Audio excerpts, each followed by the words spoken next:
Hello everybody and welcome back once again to Let's Play Suzerain, the Kingdom of Rizia DLC. Yes, I was supposed to stream, well I say, if you're watching this thinking, what's happening here? I was going to stream Baldur's Gate 3 today because football is cancelled. Today's Tuesday. It's usually a football day, but it's cancelled. It's not on. We have not got a game. So I posted in the Discord server this morning in my haste. I'm going to stream this evening then. Completely forgetting that I'm watching a television programme this evening.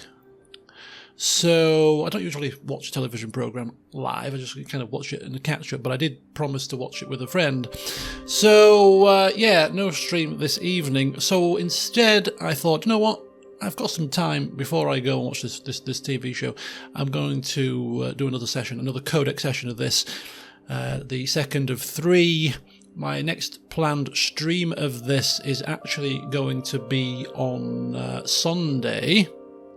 So between now and then, we'll have one more Codex session, and then we can start the campaign up on Sunday to crack on from where we left off. So today's Codex session is about locations. So the last one we looked at people, we looked at the pertinent people of the campaign. Today we're going to be looking at the locations on our map here. See what we can glean from the codexes and the blurbs from all the various provinces / towns, cities in our fair kingdom. It's quite interesting talking about locations, because speaking of locations, just booked a holiday. Yeah, today, in fact. Booked it today. We're jetting off in 3 weeks. Lastminute.com, certainly. I plan to go away at the end of January, early Feb. I've planned to go away at that time for probably the past 2 to 3 months. It's just that I didn't book anything because I knew I could get the time off at work, and I just wanted to book it sort of round about this time because it might have got a deal in the sales, etc. And there's something quite exciting about booking a holiday. You know, booking it now and then, oh, when is it? Oh, it's in 3 weeks. Yeah. Booked it and I'm off in 3 weeks. See you later. It's, even though I sort of mentally plan to go away, it's still quite exciting to book a holiday last minute and then think, oh, I've got 3 weeks to get myself sorted, do my hair, you know, get all my toiletries sorted, get my travel insurance sorted, get my wardrobe sorted if I do indeed need to refresh it, all these kind of things. Who cares? Last minute Scrabble, it doesn't matter. Anyway, where am I going, you asking? Maybe not. Gran Canaria. I'm off to Gran Canaria, Canary Islands. It's not too far. I don't really want to fly, if I'm being honest with you, but I can probably manage 4 hours quite happily, rather than flying across to the Caribbean, which is I thought 9 or 10.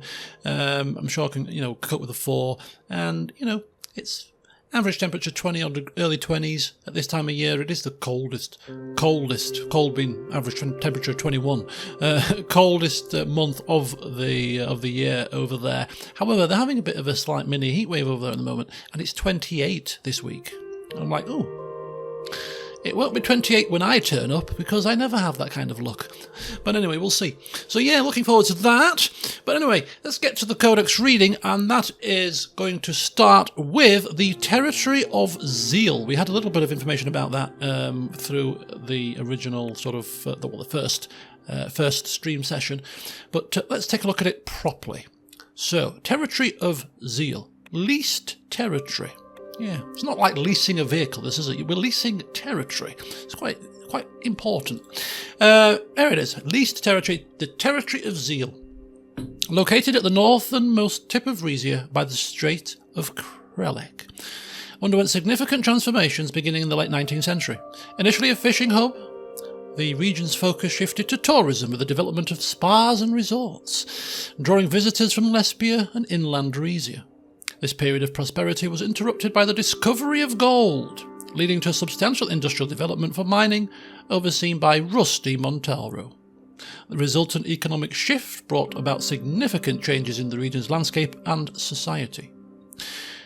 In the 20th century, Zeal's political landscape was dramatically altered by the Zeal Agreement of 1927. Following internal conflicts in Rizia, the territory was leased to Valen for 25 years, a move aimed at stabilising Rizia through military support. This lease marked a significant change in governance and brought Zeal to the forefront of regional politics. During the Valen Civil War, Zeal became a refuge for those affected by the conflict, transitioning from a contested resource-rich territory to a pivotal point in regional stability and humanitarian efforts. So it's 1927, 25 years, 1952, 2 years from now. There's going to obviously be some shenanigans about this place. I don't reckon Valen are going to give it back compliantly. If we know Victor Smolak like we know Victor Smolak from Suzerain, Mr. Anton Rain's reign, I don't think he's doing that. I could be wrong, but we'll see. Yeah, and my mother's from here. Let's not forget, my mother is from Zeal, and she's looking forward to the land being brought back under Rizian occupation. But yeah, that'll be an interesting development in the campaign. So that's the territory of Zeal. Currently not ours just yet, but will be soon. Potentially. Marve Nortus in the north of Brenas. Let's take a look at this place. So, Brenas province, status, governed by House Suzerain. There's the vital statistics. Rizian and a little bit of Wessex, which we'd expect could be so close to Valen. Ruhicism is the predominant religion with a little bit of Dastnurity there. And the Codex entry, there isn't one, apparently. This Codex reading session will go well if all of the provinces are like this. I was expecting some reading to do. Okay, so there's Marve Nortus. Okay, clearly not important enough to have its own Codex entry. And here is Salabez.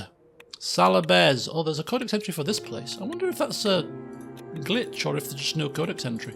No, there's not. Okay. Right, Salabez. Salabez, House Suzerain Governor, is a bit more populous.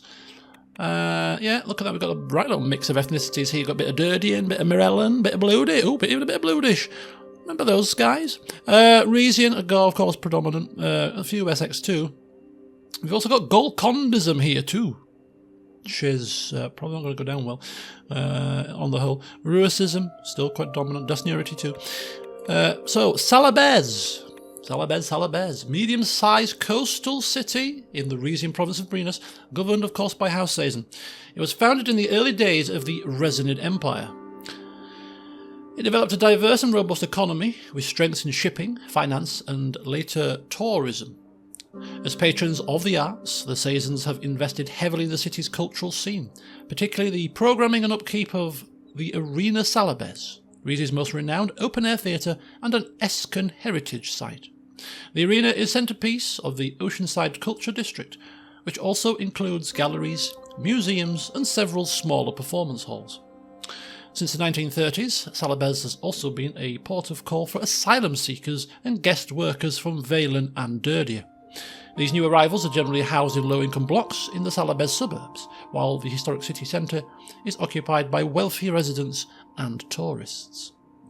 The mascot of Salabez is the scarlet kingbird, a rare avian species that migrates to the city annually from southern Kinal. Okay, so this is where a lot of the immigrants are housing themselves, it seems. Which is fine, because as we have said, as long as it's not near us, settle away, particularly in House Suzerain's area, because we don't like them. So yeah, settle yourselves in Brenas. It's great. Life's great for immigrants over there. Yeah, you go over there. So that's them. We've got Jails.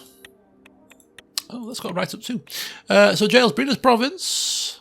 Got, again, a bit more of a nice little mixy-matchy of ethnicities, religions, even an others religion category here.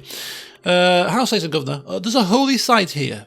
Several historical landmarks. Okay. Oh, and there's also a drug trafficking ring inside this city. Oh dear. I better clamp down on that. Zeal's position on Brenas' northern coastline overlooks the Sudis Sea towards the Republic of Lesbia. Although its port maintains limited maritime significance, Zeal's is distinguished for its production of regional textiles and ceramics. The city's architectural fabric exhibits a meld of Rizian styles with occasional Lesbian influences. Among practicing Ruhasists, the city is best known for its arch sanctuary, located on a promontory with dramatic views of the surrounding sea. This was the site upon which disciple Zeal the Seer was said to have prophesied the death of Saint Ruhek, and as such is a popular destination for religious pilgrims today. Okay. Now we know why it's called Zeal's, I suppose. So there you go. We've got Zapana.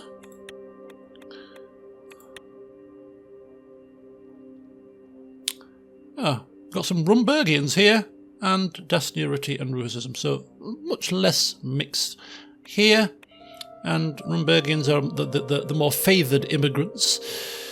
So it's a picturesque settlement, is Zapana, that sits along the banks of Brenas' Zapana River, from which it derives its name. This charming town is known for its rich history and strategic importance, primarily due to its location on this vital waterway. Founded during the Markian Empire, it served as a trading post between the cities of Isa and Port Drazen. Over the centuries, the town grew with its economy anchored in river-based trade and fishing. Despite its growth and modernisation, Zapana has managed to preserve its historical charm and natural beauty.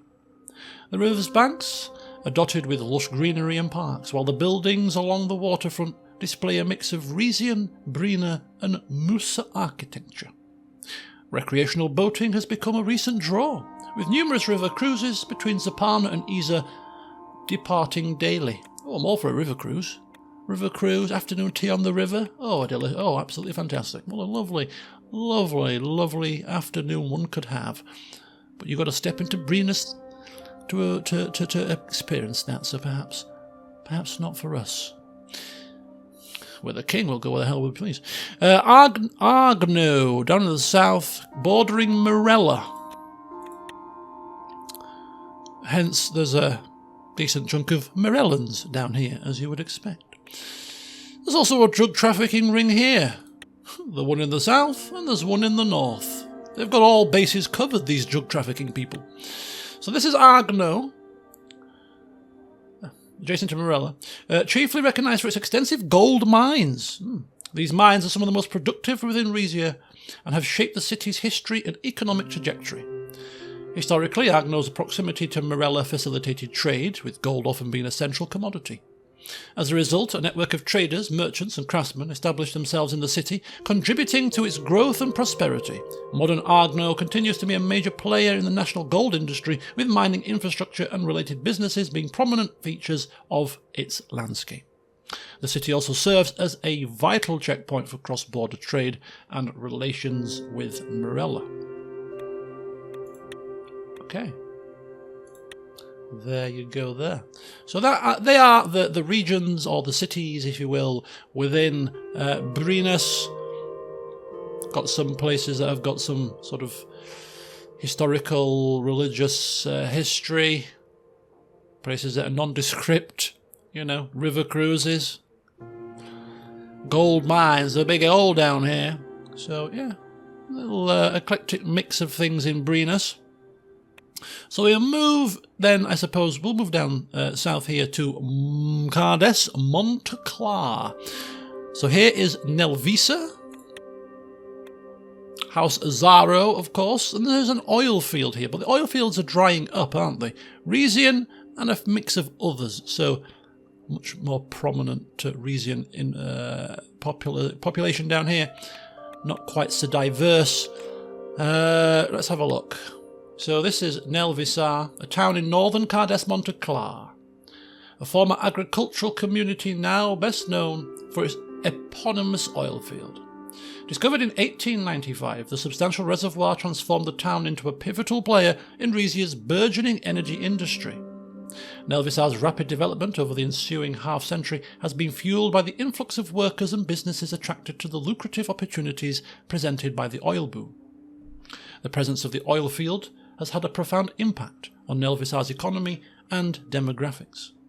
The Rizian Oil and Gas Corporation opened a headquarters here in 1910. This led to a boom in housing and infrastructure development, with new schools, medical facilities and cultural institutions emerging to cater to the growing population.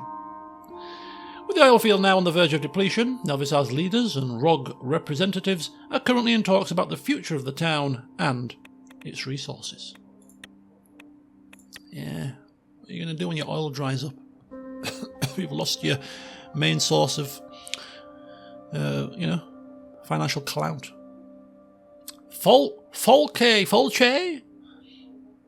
data. Industrial centre of the whole of the country. The second largest city in Cardesse-Montaklar, Folce data, is colloquially known as the Forge of Rizia. Historically significant, the city's reputation as a production hub originates from its weapons manufacturing industry established under the patronage of House Suzerain. The presence of these production facilities has made Folce data a linchpin in Rizia's defence apparatus. Over the years, technological advancements and the city's commitment to quality have solidified its standing as a premier source of arms not only domestically but also for international clients. And this is a bit more of a diverse place, still massively Rizian, but there's a little smattering of different ethnicities here, likewise with the religious stakes too. Cardesse-Montaklar. So that's Folce data. So we got the capital of the region, Montaklar itself, boasting a pretty decent football team, if I recall. It was a bit of a Kinali here too. Very small amount of Wezek. How are they getting so far down south here? Zaranism? I've never heard of that religion before. Right, anyway, Montaklar. On a plain between peaks of the Cardesse mountain range. The city of Montaklar is the capital of Cardesse-Montaklar region and the military heart of Rizia. The city has its roots in one of Rizia's oldest settlements, founded by prehistoric tribes along the fertile Alka River Valley. Ancient watchtowers can still be found in the mountains above it. One of those became the foundation of Fortress Montaklar, a giant Resonid Empire-era castle and fortification whose ruins still tower over the city. Because of its mountain location, Montaklar, like Monkeys, was largely left alone by the Markian Empire. When the Kingdom of Rizia was established, a Resna descendant, Brenas Azaro, was granted sovereignty over the city and its surroundings. Following the destruction of most of Fortress Montaklar by Valgish cannon fire in the War of Rizian Succession, the Azaros built a smaller palace in a similar style in the foothills below. Camp Domus, Rizia's main military base, was founded on the other side of the fortress in 1850. Multiple manufacturing industries are based in Montaklar and its surrounding mountains. The city is home to Rizia's most conservative voter base, as well as one of its largest wealth gaps. More moneyed residents live in standalone houses in the foothills, while poorer factory workers crowd apartments in the inner city. Second most populous city in Rizia. This is Montaklar. Down here we've got Little Havas. Recognised for its blend of industrial prowess and scenic beauty. Historically, Havas was a key transit point for goods travelling along the Alka River Valley, leading to the development of a bustling marketplace that persists today. With the rise of House Azaro, backed technological and manufacturing sectors in the province, Havas has evolved into a hub for research and development, hosting several leading institutes and think tanks.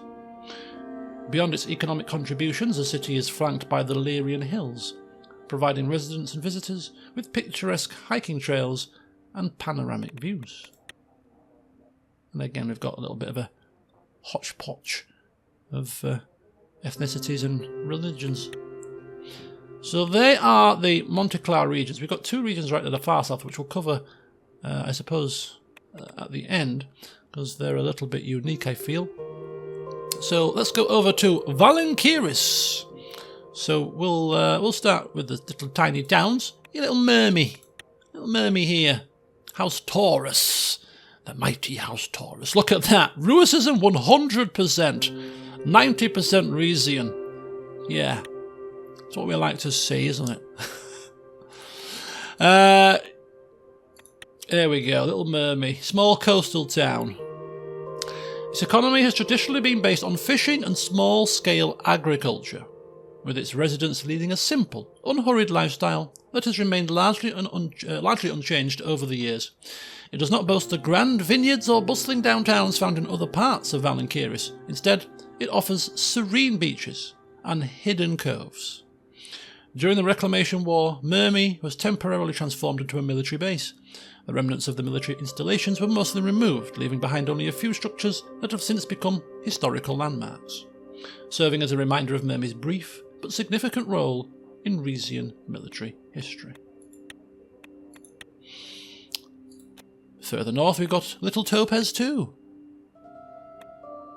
Gas field here.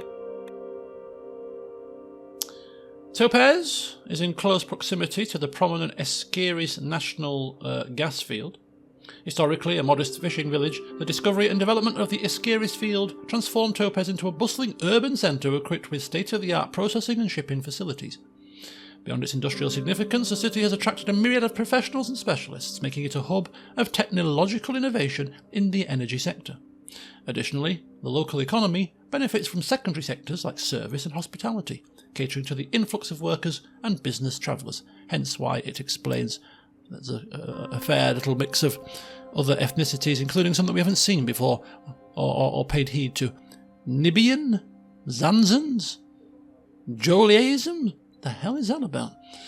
But yeah, because of the nature of the place, lots of these are probably the blue-collar workers.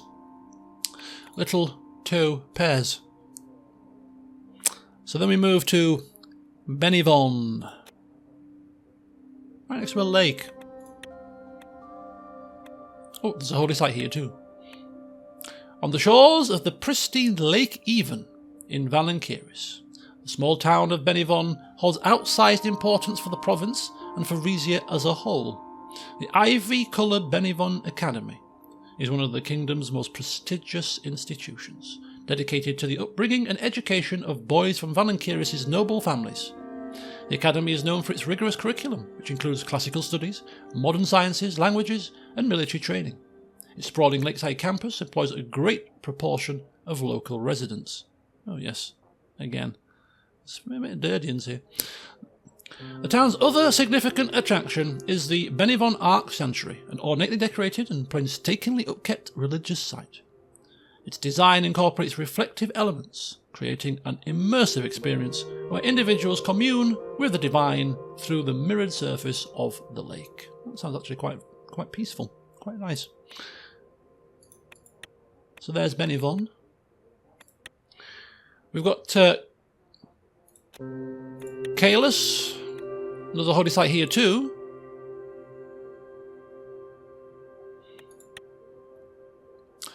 Located in the fertile hills of inland Valenqiris, Kalis has a history extending beyond its renowned Cantuavo family vineyards. Historically, it served as a key point on regional trade routes, fostering a strong merchant class and playing occasional roles in local military strategies. Alongside its wine industry, remnants of ancient marketplaces and defensive structures still stand, offering a glimpse into the town's multifaceted past. And then we've got Valenqir.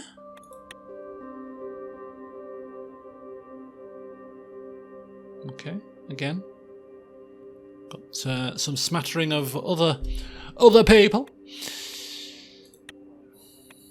So Valenqir then, situated on the northern sector of Valenqir, or in the northern sector of Valenqiris, is a key commercial city within the kingdom of Rizia. Its strategic location at the crossroads of major trade routes has established it as an indispensable conduit for goods travelling between the hinterlands of southern Bacopa and the Gulf of Valenqiris. The city's infrastructure is robust, featuring an extensive network of roads and railways that facilitate its significant role in national trade and contribute to its economic vitality. Architecturally, Valenqir blends historical significance with commercial dynamism. The cityscape is marked by a mix of traditional marketplaces and modern industrial facilities, reflecting its evolution from a historic trading post to a contemporary economic hub. As a cultural counterpart to the bustling port city of Valenqiris, Valenqiris embodies a progressive ethos of the Valenqiris region, with a diverse society that embraces both its rich heritage and modern advancements.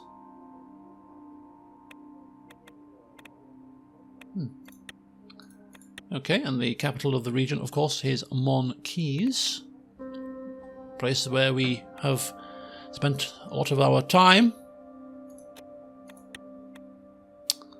Look at it. Look at that. That's a lovely red sky. Historical resident tourism. And an industrial centre too. Third most populous city in the kingdom. Mix of different ethnicities. Lesbians are here. Those Pescinibians. Kyrutians. Kinalians. Yeah.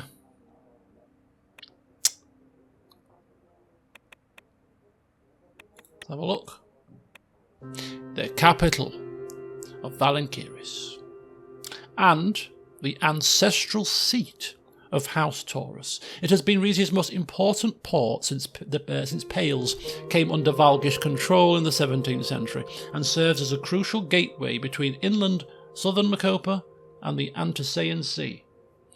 Due to its trading riches and strategic location, it became a functionally independent city-state during the Marcian Empire from 1200 CA, 1600...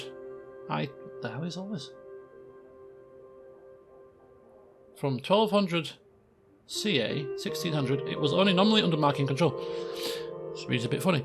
It amassed a powerful navy and was able to fight off numerous invasions by the Valgish Empire before finally unifying with the Kingdom of Rizia against the Marcians in 1610. As part of their conditions for unification, the ruling Taurus family was granted sovereignty over Valenqiris as well as the surrounding region of Valenqiris. Through intermarriage, they established closer relations with Valgos, giving them an advantage in the War of Rizian Succession. Valenqiris' main features are its port, which handles imports from countries up and down the Macopan coast, as well as Rica and Xena and Palus Taurus, the Taurus family residence since 1550, located high on a cliff above the rest of the city. It's also well known for its waterside entertainment district, with casinos, expensive restaurants, and Rizia's largest roller coaster. The political attitude of many Valenqiris inhabitants is socially liberal, but fiscally conservative. They have voted in favour of some of Rizia's most progressive anti-discrimination laws, but are generally pro-monarchy and against higher taxes on wealthy citizens. We shall bear that in mind. So that is Valenqiris and its little towns there and cities, which leads us to Rizia Imperia. So first of all, we've got Brenas, a famous royal dungeon on a hilltop, surrounded by a large moat, is here. Rumburgians and Rizians. So Brenas, an urban centre, characterised by its blend of business activity and historical landmarks. The city is a favoured residence for many of Rizia's influential businessmen, and its economic vibrancy is augmented by a large Rumburgian expatriate community.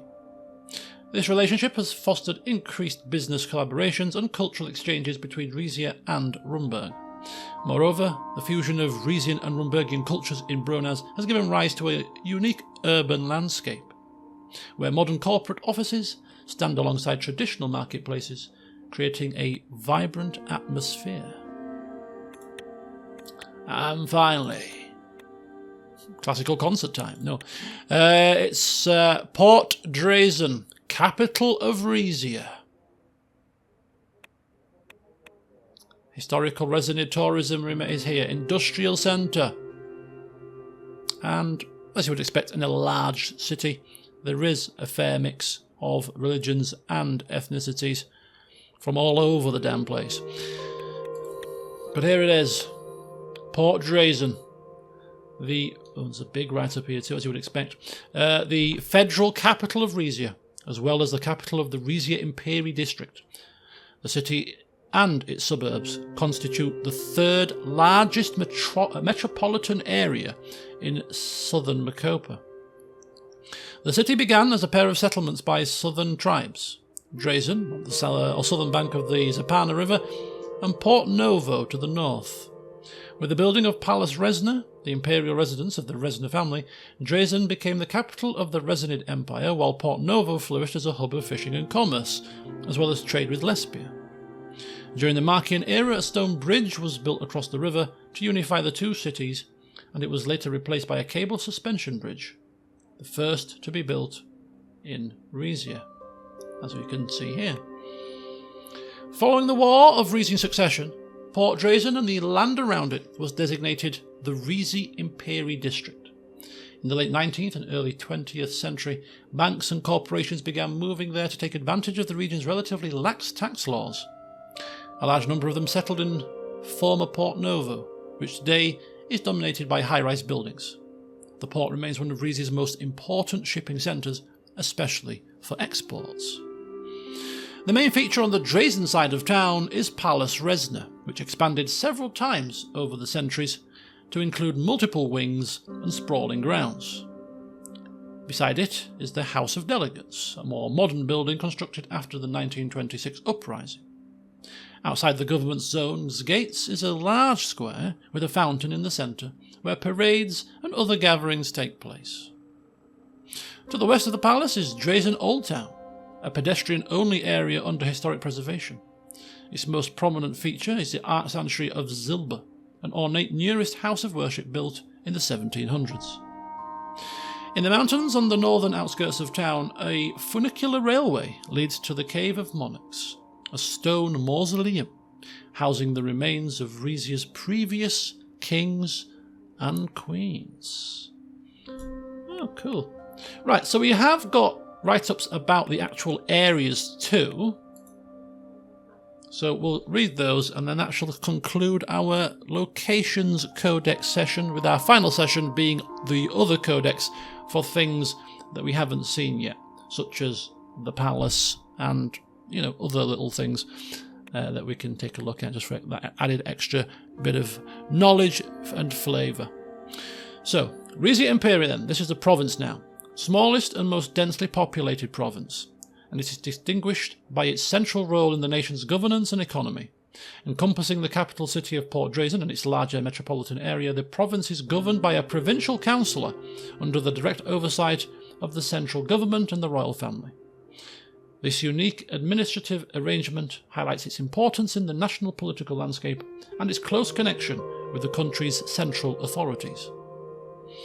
Economically, Rizia Imperia is a powerhouse, largely due to its relatively lax tax laws, which have attracted a multitude of Rizia's most influential corporations and banks. This strategic financial environment has not only bolstered the domestic economy, but has also drawn international businesses, with companies from countries like Lesbia and Rumburg opening branches in the province. So there you go. And we've also got, of course, Brenas, so let's have a quick check on that. So this is Brenas. So this is the westernmost and second most populated province of Rizia. Aside from the capital city of Iza, which we didn't look at actually, to be fair, I forgot to look at Iza, it's governed by members of House Suzerain. It takes its name from the Brena people, a tribe who settled in the area around the Zapana River after migrating north from modern-day Xena. Incorporated into the Resanid Empire, they maintained their own culture and traditions well into the 1000s, but ultimately assimilated into the Marcian Empire. Today's residents consider it a badge of honour to claim Brena heritage.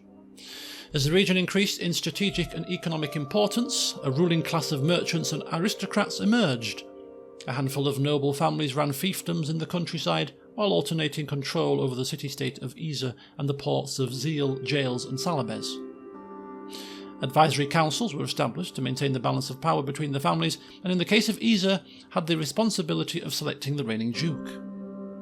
The War of Rizian Succession and its aftermath resulted in the transfer of power to the Sazens, a family with ties to the throne, as well as the Musa Empire, and the centralisation of the province around Iza. Following the uprising of 1926, Brenas effectively has two regional governments, that of Rizia and that of Greater Brenas, run by a council of nobles, mostly from House Suzerain. Brenas is currently home to Rizia's most productive gold mines. Other active industries include agriculture, fishing and forestry. The forested area surrounding Rizia is a prized royal hunting ground. Attempts by businesses to exploit it for timber have repeatedly been rebuked by the central government. In recent years, an increasing number of immigrants from Derdia and Valen have been coming to Brenas via the Zeal border and the Gulf of Mordia. Many of them have found employment as guest workers for mining, fishing and farming companies. So let's just check out Rizia here.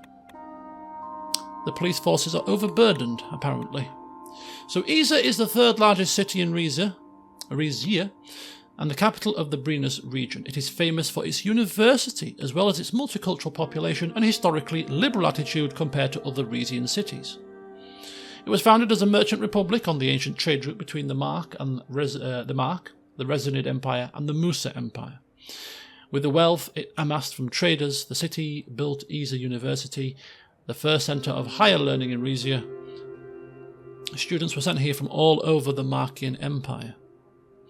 When the Kingdom of Rizia was founded, Rizia established itself as a city-state, whose leaders were democratically elected from a small number of noble families. Later, in order to marshal support during the War of Rizian Succession, then Duke Fido Sazan agreed to unite Rizia with Greater Brenas. After the war, his house assumed long-term control over the province. Since the 1926 uprising, however, the city has been governed by House Taurus. Architecturally, the city is notable for its mix of Rizian, Lesbian and Musa influences, as best seen on the Museum Mile, a cluster of museums and academic buildings on the southeastern bank of the Zapana River. Stretching south of it, an old Markian road, Vala Unga, has become a shopping, dining destination, as well as the site of parades, concerts and other citywide events. Palus Sazan, the seat of the municipal government, lies just across the river. Alright, so there's Brenas and, of course, the city of Rizia. And then finally there we have the area of Cardesse-Montaklar, the only completely inland province of Rizia. Oh yeah, no sea to speak of. And the seat of House Azaro. It encompasses both the bustling capital city of Montaklar and the rural Cardesse region. Its unique position within Rizia, combined with a rich historical and cultural legacy, establishes it as a key player in the nation's socio-economic landscape. As Rizia's technological and manufacturing heartland, the province's economy thrives on diverse industries along the Alka River Valley. These factories significantly contribute to the national economy, specialising in the production of weapons, automobiles and industrial equipment, thereby playing a crucial role in Rizia's technological advancement. In addition to its industrial importance, Cardesse-Montaklar is known for housing one of Rizia's most revered Ruhasist sanctuaries. Despite this, the province maintains a largely secular outlook among its inhabitants. The province's long-standing relationships with the Republic of Mirella and Empire of Meridia have fostered cultural and economic exchanges, enriching its socio-cultural fabric. Most of the populace is of native Rizian or Rizian Meridian descent. Cardesse-Montaklar's evolution from a feudal territory to a modern province is marked by a blend of historical and contemporary influences. Its landscape features a mix of ancient architectural landmarks from House Azaro and modern industrial complexes, symbolising the province's balance between tradition and progress. This unique character makes Cardesse-Montaklar an integral component of Rizia's national identity and global presence. So there you go. So I almost forgot, we left a couple of places down here. So of course we've also got the Pales. So this is the Pales Administrative District. So this is Terador. So established initially as a trading post, Terador's prominence grew due to its role as a gateway between Cardesse-Montaklar and the Pales region. Over the centuries, as boundaries shifted and political climates changed, Terador frequently found itself at the centre of skirmishes and diplomatic standoffs between Rizia and the Valenqiris-controlled Pales authorities. The city's architecture and fortifications bear witness to these struggles, with remnants of old walls and watchtowers interspersed with more modern infrastructure. Heavily damaged during the Reclamation War, Terador has undergone a series of restorations, but remains sparsely populated as many of its original inhabitants fled to the newly formed Grand Duchy.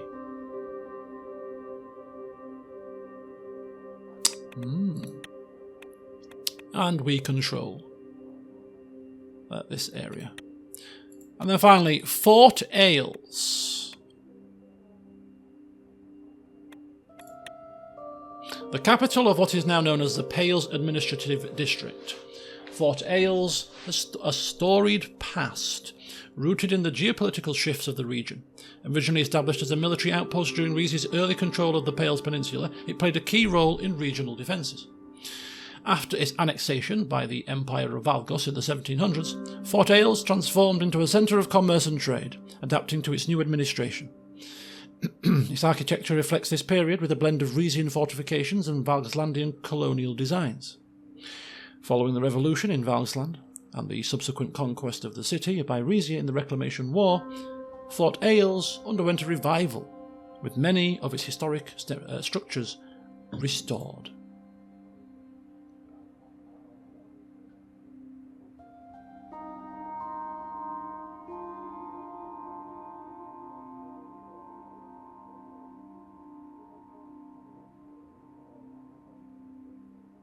Okay, so that's interesting. So basically the Pales Administrative District did belong to Montaklar, and the Azaros was annexed by Valgsland in the Rizian War of Succession. But then when we regained control of it, rather than give it back to the House Azaro, it was opted to be kept under central rule. So there's still some mines down there, but basically, yeah, a lot of the inhabitants have fled to live in the Pales. Yeah, okay, bit of a kind of a strange zone there. Okay, I mean, yeah, I mean, to be fair, the Grand Duchy of Pales is quite a significant country, of which we probably never paid much attention to it in the first playthrough. So it's a member of Olmec, it's a member of the Alliance of Nations, it's absolute monarchy. Capital is the Pales. There's Axel Reinhardt, so to be fair, we didn't see much of him in the People's section, but we'll take a look at him in more detail as the story unfolds. But yeah, Grand Duchy of Pales has got a massive history.